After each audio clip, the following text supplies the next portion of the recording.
The Quran does not say, and the man can beat his wife, just like that. The Quran is clearly telling, first of all, that Allah has given the man a responsibility. A responsibility to ensure that his family, his wife, his children are following the straight path. The straight path that leads to Allah. The straight path that leads to paradise and goes away from the hellfire. This is the responsibility the man has been given. Now all of us recognize, for example, that any government has the responsibility to care for its citizens. Is that true or not? Yes?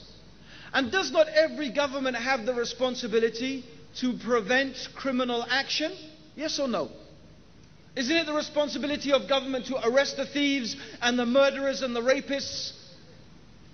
And to do something with them to prevent that happening and to prevent that evil spreading in society? Is that not the duty of government? Yes or no? And don't we all recognize that governments are allowed to use some type of force in order to arrest such people and to prevent them from their harm? Yes or no? Is there one place on the face of this earth, except maybe some little island somewhere there's only 10 people, and they're all related maybe, where you don't have a police force who has to arrest people, who prevents riots, who prevents evil? Is this true or not? You have every country, every place in the world, this exists. Yes or no? Yes. So we recognize that those in authority have the right to use force if they have to prevent some evil taking place. What is the problem, therefore? That Islam has given the head of the household some allowance to use a type of force in order to prevent his family from falling into evil. And that force has conditions on it, and it has prerequisites to it. The first thing the Quran mentions, if you perceive some evil, or if you see some evil, this means some evil, some Islamic evil, something that is haram, something that is disobedience to Allah subhanahu wa ta'ala. And Allah also mentions in these same ayat that the believing women, they are obedient to their husbands and they guard in their husband's absence their chastity. So if someone sees that his wife is going astray or his family is going astray, then Allah has given a system of correction to prevent this crime that will lead to something much worse than prison, lead to the hellfire. First, Allah said to the man to admonish the wife.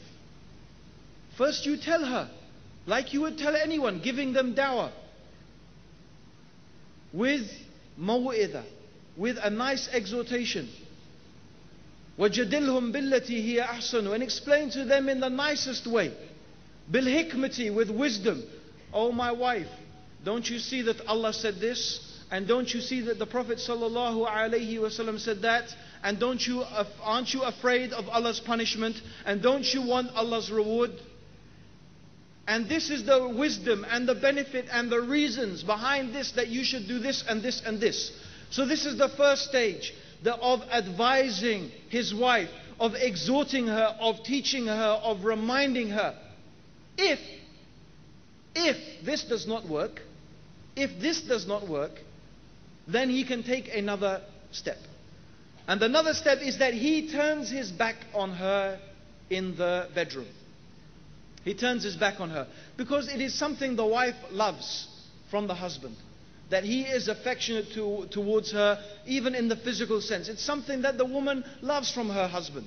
Actually, if the husband is already like a cold fish to his wife, and only, hardly ever hugs her or kisses her, and they don't even hardly look at each other except once a month or something like that, then I don't suppose that him turning his back on her is going to have much effect, But this is not how the relationship between the husband and the wife should be in Islam. We are garments one for the other. The Prophet ﷺ used to play with his wives. He used to joke with them. They used to race with each other. They used to take showers. Used to take ghusl together, and him and Aisha would fight to take the water from the bucket. This is Islam. This is how the affection should be between the husband and the wife. The best of you are those who are best to their wives. And I, the Prophet ﷺ said, am the best to their wives.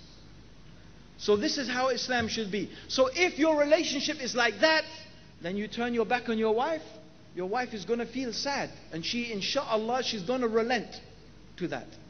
Even if this after some time does not work, then the husband is allowed to prevent her from evil, to apply some type of physical force. This is a type of very light beating. In fact, as some scholars mentioned, it is just to hit with the miswak. But Allahu alam. What we know from the Prophet ﷺ is this type of beating is not allowed to leave any type of mark. It is not allowed to break the skin. It is not allowed to break a bone or even leave a mark on the skin. A beating that is that severe is forbidden, and this is a type of assault. And it's haram and a crime in Islam to treat your wife like that. But a type of physical reprimand in order to bring her to goodness is allowed. This is not an excuse for a man to beat his wife. It's not allowed. Just for any reason, because you're angry, you're upset because, oh, the dinner's not ready. What is this? This is not the way. This is not Islam at all. In fact, the Prophet ﷺ hated that people should beat their wives. He did not like that people should beat their wives. In fact, he said, the best of you are not those who